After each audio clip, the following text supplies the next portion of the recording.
I don't know if this is a good idea or a bad idea. I'm going to be honest. Let's see what I can do.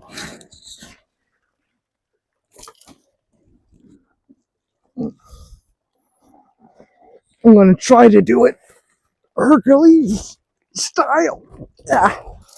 Ooh. Nope, that's really heavy.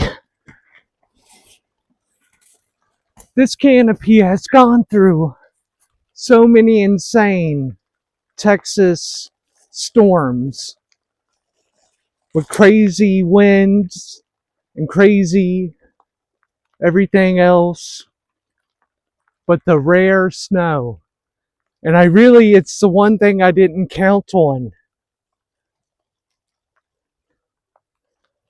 Nothing in there is damaged. And the canopy itself isn't really damaged either.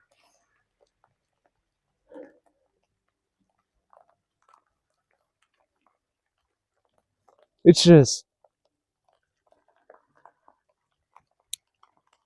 it can become damaged.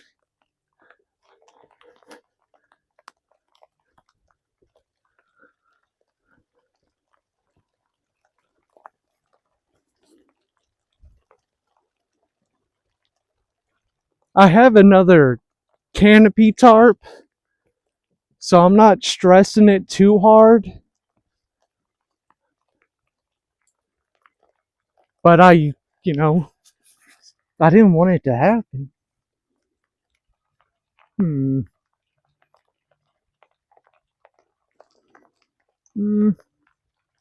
I'll figure something out. Y'all see. I'll show you. All of you. Yeah.